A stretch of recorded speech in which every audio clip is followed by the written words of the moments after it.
Alright guys, this is a response video for GW573. What he wanted us to do is show our top 10 favorite cards, which I'm going to do here in just a second.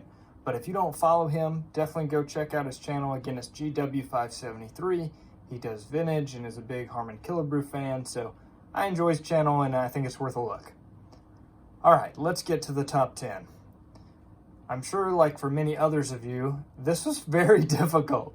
It would have been much easier if it was your top 10 most valuable or your top 10 of a certain player or something like that. At least I could eliminate my autographed baseballs and bobbleheads since he said top 10 favorite cards. But it was still really hard, so I had to put a lot of thought into it. But I think I finally came up with a top 10 that I'm happy with, at least for now. So the first card, let's get sentimental. This is really a custom card, and it's of a 1992 Topps card. And as you can see, it's autographed by Papa Brewer. I blacked out the real name there. The real player's name is Brian Harvey. And this card already means a lot to me. I had my dad sign it when I was a kid because I thought it looked like him. I'll insert a picture of him. This looks like my dad. So I had Papa Brewer sign this long before custom cards were a thing. So that's number 10 for me. All right. Number 9. This was my first Chipper Jones autograph. Chipper Jones is my favorite player. He's the reason I wore number 10 growing up. He's the first player I remember watching as a kid on my favorite team, the Braves, that wore number 10 that batted left-handed, even though Chipper was a switch hitter.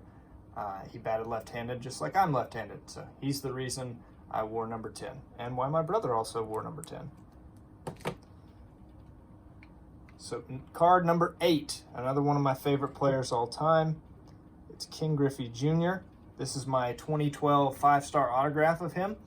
And while I own a few autographs of Griffey, this is from one of my favorite sets, which is 2012. I have all of the Hall of Famers that have autographs in that set, and this is just a great picture of young Griffey, the kid.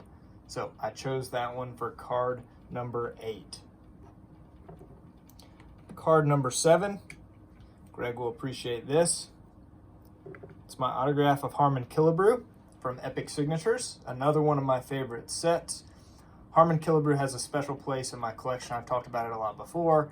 He was one of my pa's favorite players. That's my dad's dad. And my dad's dad passed away when I was 7 years old. So one of the ways I feel connected to him is by collecting Harmon Killebrew. And if that wasn't enough, Harmon Killebrew may have the best autograph of all time. Look how clean that is. All right, moving on to number 6. Kind of the same reason as the Harmon Killebrew. Here's my Brooks Robinson autograph. Let me adjust that a little bit so there's no glare. It's my 2014 5-star booklet, Brooks Robinson autograph. I love him for the same reason I love Killer, and that's because he was my pa's other favorite player. And I remember my pa having an Orioles hat. So this one's really special to me. That's my one and only Brooks Robinson autograph, but I hope to add more someday. Okay, moving inside the top 5. Now we're going to get into my love for vintage. This one I'm very proud of. It's just one of those cards that you want to show people when they come over, you know, what's some of your biggest cards? Well, here's my Roberto Clemente rookie card from 1955 Topps, a set I'm very close to completing as of the making of this video in 2021. And the 50s is my favorite era.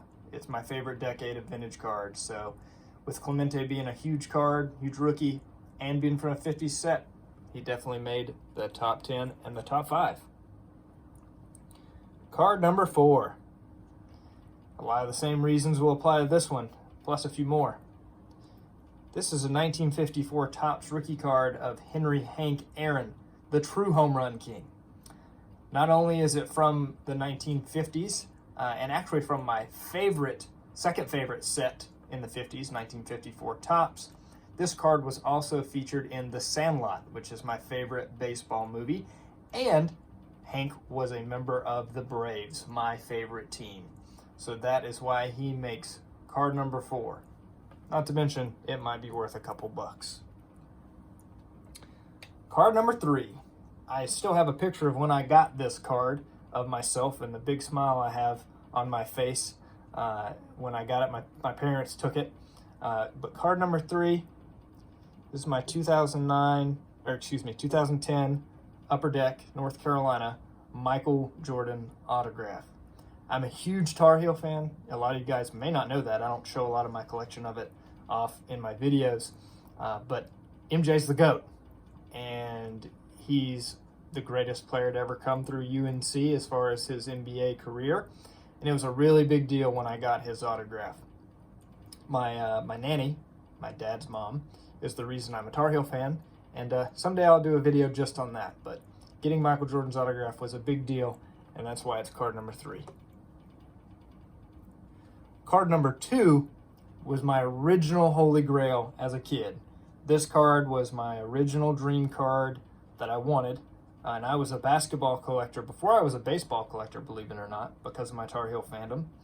And thanks to my cousin Tommy, I was able to get this card from him, make payments on it while I was in college, and very glad I did, because I don't know if I could get one now. But it's my 1986-87 Fleer Michael Jordan rookie card. For those of you that care, it's a PSA 5. This is one of the only cards in my collection that will stay graded because of the counterfeits and because I'm not doing the set. So I don't need to bust it out and put it in a binder. But that was my original Holy Grail as a kid because of the Tar Heels, and it's Michael Jordan. What more do I need to say? Now, card number 1. This was my second Holy Grail card that I ever wanted, and really I think it was always there because it's, again, related to The Sandlot. I've talked about that a lot, and its connection to why it's my favorite movie, and it was one of the only movies my nanny had, and that kind of thing. But this player's talked a lot about in The Sandlot. That's right. It's the Babe. Let me back that up just a little bit here. Adjust the camera so you guys can see the whole card. But this is my Babe Ruth Perez Steel autograph. It is by far my favorite card in my whole collection, the one that's most important to me. And man, it's just so cool. It's the one that I want to put in people's hands when they come over to visit, and let them hold a piece of history, holding a Babe Ruth autograph. So I never get tired of showing this thing, and it's number 1. So Greg, thanks for the contest, man. Again, that's GW573 here on YouTube. I appreciate the opportunity, and I'm happy to support you, man. It's been a fun little contest, enjoying watching everybody's videos. So you guys be sure to check him out. Until next time, guys, God bless.